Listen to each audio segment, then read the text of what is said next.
کرم مانگتی ہوں۔ اعوذ باللہ من الشیطان الرجیم، بسم اللہ الرحمن الرحیم۔ السلام علیکم، کیا حال ہے ویورز آپ لوگوں کی؟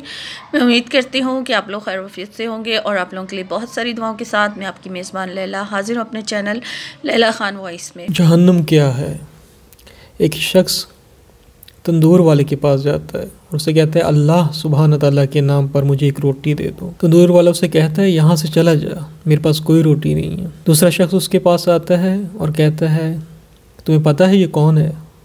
تو وہ شخص کہتا ہے مجھے نہیں معلوم یہ کون ہے۔ وہ کہتا ہے یہ اللہ والا ہے۔ تندور والا اس شخص کے پیچھے بھاگتا ہے اور کہتا ہے مجھ سے روٹی لے لو، مجھ سے کھانا کھا لو۔ وہ شخص کہتا ہے میں نے نہیں کھانی، میں نے روٹی نہیں لینی۔ تو وہ شخص اسے راضی کرنے پہ لگ جاتا ہے کہ میرے سے روٹی لے لو۔ تو وہ کہتا ہے میں نہیں لیتا تیرے سے روٹی۔ تو کہتا ہے لے لو، میں معافی مانگتا ہوں اپنی خطا پر۔ وہ کہتا ہے میں روٹی تب لوں گا تجھ سے جب تو پورے شہر کو روٹی اب کھلائے گا۔ تو کیا تو روٹی کھلا سکتا ہے؟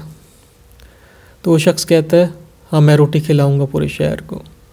تو وہ روٹی کھلانے لگ جاتا ہے پورے شہر والوں کو۔ تو وہ اللہ والے سے پوچھتا ہے میں آپ سے ایک سوال کروں؟ تو وہ کہتا ہے کرو۔ کہتا ہے جہنم کیا ہے؟ کہتا ہے جہنم یہ ہے کہ ایک شخص کو اللہ کے نام پر روٹی نہ دی جائے اور ایک بندے کو راضی کرنے کے لیے پورے شہر والوں کو روٹی کھلا دی جائے۔ یہی جہنم ہے۔ جو کام بھی لوگوں کی خوشنودی کے لیے کیا جائے وہ جہنم کی طرف لے جاتا ہے۔ جو کام اللہ کی رضا کے لیے کیا جائے وہ جنت کی طرف لے جاتا ہے۔